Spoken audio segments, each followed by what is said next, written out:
டீசர்ல வர எல்லா கேரக்டர்ஸோட லுக்கும் இந்த வாசிக்குன்ஸும் பார்க்கும்போது பரதேசி படத்தையும் 1001 படத்தையும் ரிமைண்ட் பண்ணுது. தங்கத்தை எடுக்கிற ப்ராசஸ்ல எத்தனை பேர் பலியா இருப்பாங்கன்னு இந்த ஷார்ட்டை பார்க்கும்போது விக்ரமோட மக்களும் வேற ஒரு கிராமத்துல விவசாயம் பார்த்துட்டு இருக்க மாதிரி தெரியுது. மத்தவங்க எல்லாம் கொஞ்சம் தள்ளி நின்று சாமி கும்பிடுற மாதிரியும் ஒருத்தர் போய் அவங்களுக்கு தீர்த்தம் கொடுக்கற மாதிரியும் அந்த ஷார்ட்ல காமிச்சிருக்காங்க. சோலாஸ் எல்லாருமே விக்ரமுடைய ஊருக்கு படையெடுத்து வர மாதிரி தெரியுது. இந்த ஷார்ட்டை பார்க்கும்போது விக்ரமும் அவங்களோட மக்களும் எந்த ஒரு ராஜாக்களையும் டிபெண்ட் பண்ணி இல்ல அப்படின்றது தெரியுது. Hi hello friends, this is mister நல்லவன் யூடியூப் சேனல். தங்கலான் படத்தோட டீசர் ரிலீஸ் ஆயிருந்துச்சு. அந்த டீசர் எப்படி இருக்கு அப்படின்றத பிரேக் டவுன் பண்ணக்கூடியது தான் இந்த வீடியோ. ஞானவேல் ராஜாவோட ப்ரொடக்ஷன்ல பா ரஞ்சித்தோட டைரக்ஷன்ல சியான் விக்ரம் மாளவிகா மோகனன் நடிச்சு ரிலீஸ் ஆகிறதுக்கு வெயிட் பண்ணிட்டு இருக்க படம் தான் இது.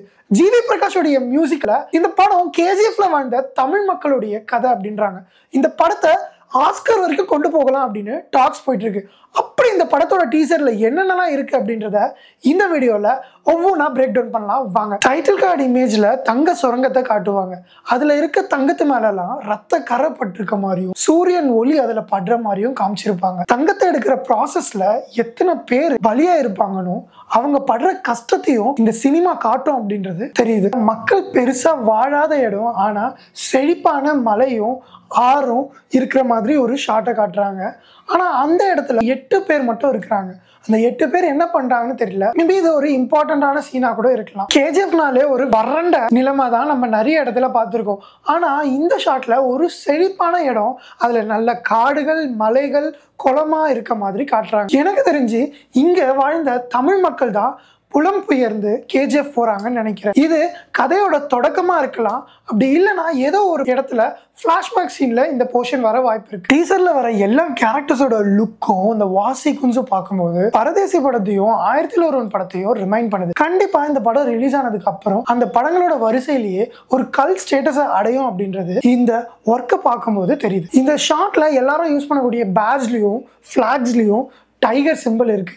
அதாவது இவங்க எல்லாரும் சோலாஸ் அப்படின்றது தெரிய வருது. விக்ரம் மேபி பாண்டியாஸா இருக்கலாம். சோலாஸ் எல்லாருமே விக்ரமுடைய ஊருக்கு படையெடுத்து வர மாதிரி தெரியுது. இந்த ஷாட்டும் விக்ரம் குளத்துக்குள்ள இருந்து வர ஷாட்டும் ஒரே சீன் மாதிரி தான் தெரியுது. அதாவது விக்ரம் கூட இருக்கக்கூடிய 7-8 பேரையும் ஒரு குரூப் ஆஃப் வீரர்கள் அட்டாக் பண்ண வர மாதிரி தெரியுது. ஆனா இந்த போருக்கான காரணம் என்ன அப்படின்றது தெரியல. இந்த ஷாட்டை பார்க்கும்போது விக்ரமும் அவங்களோட மக்களும் எந்த ஒரு ராஜாக்களையும் டிபெண்ட் பண்ணி இல்ல அப்படின்றது தெரியுது. ஏன்னா அவங்க போர்ல சண்டை போடும்போது எந்த ஒரு ஆயுதமும் பெருசா யூஸ் பண்ணல. அவங்க பெருசா கட்டையை மட்டும்தான் ஃபைட்க்கு யூஸ் பண்ணிட்டு இருக்காங்க. இதுக்கு முன்னாடி வந்த சோழ ராஜாவோட ஷாட்டும் இந்த ஷாட்டும் கண்டினியூஸ் சீன் மாதிரி தான் தெரியுது. ராஜா கேட்கிற டிமாண்டை இந்த மக்கள் ரெஃப்யூஸ் பண்றாங்க. இதனால இவங்களுக்கு ஏதோ பெரிய பிரச்சனைகள் வரப்போகுது அப்படின்ற மாதிரி இதுல தெரியுது. இந்த ஷாட்ல as myth leads to history அப்படின்னு போட்டிருக்காங்க. அதாவது நம்மளோட ஹிஸ்டரி எல்லாமே வாய்வழி செய்தியாகவும் கட்டுக்கதையாகவும் தான் நம்ம கேட்டிருக்கோம். பெரும்பான்மையான ஹிஸ்டரிஸை டாக்குமெண்ட் பண்ணிலாம் வைக்கிறது இல்லை.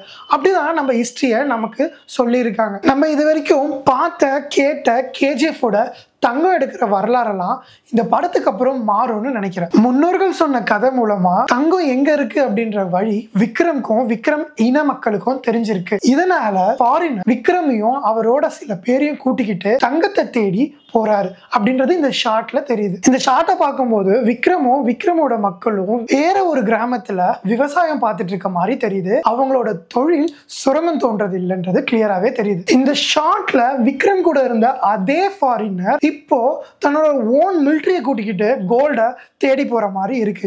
மேபி இது அவருடைய இயர்லியர் அட்டெம்ப்டா கூட இருந்திருக்கலாம். இந்த ஷார்ட்ல அந்த ஊர் மக்களுடைய வழிபாட்டு முறையை காட்டுறாங்க. அந்த ஊர் மக்கள் எல்லாரும் கல்ல சாமியா நினைச்சு வழிபடுற மாதிரி தெரியுது. பசுபதியும் ஒரு சிலர் மட்டும்தான் கல்லுக்கு பக்கத்துல நின்று சாமி கும்பிடுறாங்க. மத்தவங்க எல்லாம் கொஞ்சம் தள்ளி நின்று சாமி கும்பிடுற மாதிரியும் ஒருத்தர் போய் அவங்களுக்கு தீர்த்தம் கொடுக்கற மாதிரியும் அந்த ஷார்ட்ல காமிச்சிருக்காங்க. இந்த ஷார்ட்ல அந்த பொண்ணோட கழுத்துல புது தாலி இருக்கு. இதை பார்க்கும்போது இது ஒரு மேரேஜ் சீன் மாதிரி தெரியுது. இது மூலமா பா ரஞ்சித்தோட விஷன்ல நம்ம முன்னோர்களோட கல்யாண முறை எப்படி இருக்கும் அப்படின்றத பார்க்கலாம்னு நினைக்கிறேன். பா ரஞ்சித் மூவில வரக்கூடிய லவ் போர்ஷன்ஸ் எல்லாமே ரொம்பவும் பியூட்டிஃபுல்லா இருக்கும். அதே வரிசையில இந்த படத்துலயும் லவ் போர்ஷனை எப்படி காமிச்சிருக்காரு அப்படின்னு பாக்குறதுல ரொம்ப கியூரியஸா இருக்கு. இன்டர்நேஷனல் மூவிஸ்ல நடிக்கக்கூடிய கெப்பாசிட்டி உள்ள ஆக்டர் தான் விக்ரம். இந்த ஷார்ட்ல நடுவுல ஒரு பொண்ணு இருக்காங்க. அது மாளவிகா மோகனனா இருக்கலாம். இந்த ஷார்ட்டை பார்க்கும்போது விக்ரமோட ஊர் மக்கள் ஆயுதம் எதுவும் பெருசா இல்லாம குதிரைப்படைக்கு அகேன்ஸ்டா ஃபைட் பண்ற மாதிரி இருக்கு. விக்ரமோட ஊரே எரிஞ்சிட்டு இருக்க மாதிரி இருக்கு. பின்னாடி மட்டும் ஒருத்தர் ரொம்ப கூலா